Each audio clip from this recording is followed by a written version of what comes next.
Hello, my name is Shaylin Mace. I'd like to start off thanking everybody for the time and consideration for watching this video.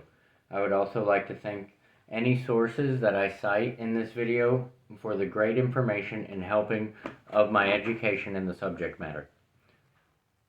Without further ado, allow me to begin the presentation on transportation. The mode of transportation I chose to be discussing today is motor transportation, out of the modes for logistics.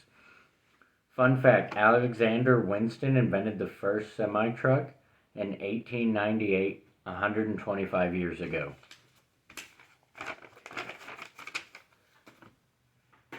The United States has the largest network in the world for road system at 4 million miles and growing. Trucking contributed to the largest growth in the U.S. GDP at $368.9 billion, more than any other mode of freight.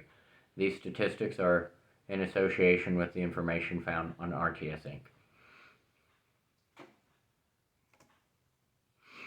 Here we have a couple pictures of some normal modes of freight, usually 18-wheelers or trucking.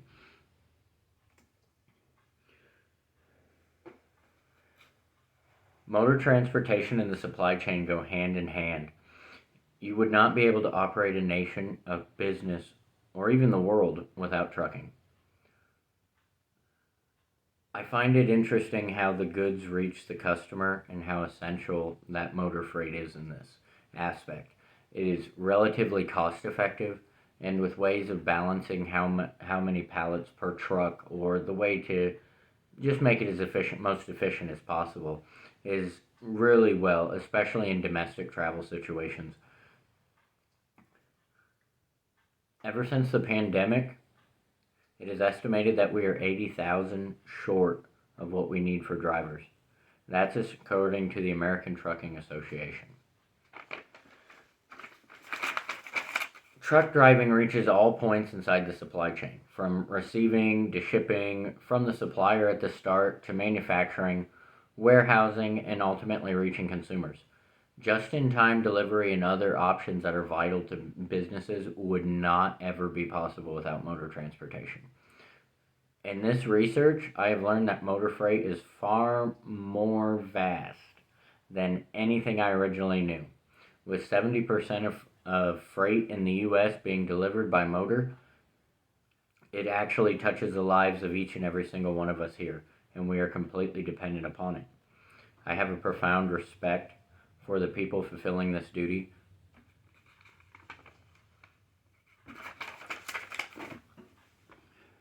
As you see here, this is warehousing with docks. We also can do intermodal transport with the trailers. They can be taken straight from sea or from a manufacturing facility, placed onto a truck, and then delivered to another warehouse or distribution center, or even trucks have lift gates that drop down or go up that can allow them to actually reach storefronts.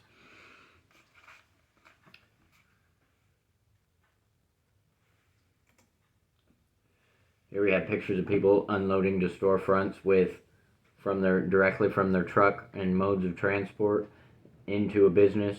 Anything from mail to boxes to packaging to food to electronics, everything in America and around the world is ultimately delivered lastly by trucking.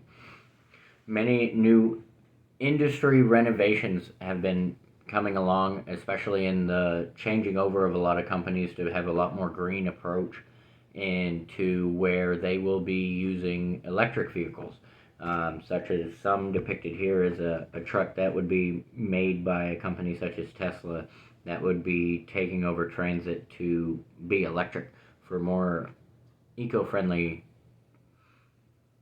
consumer-related deliveries. This has been a short overview of the motor industry in logistics and supply chain. I'd like to thank you for your time and consideration.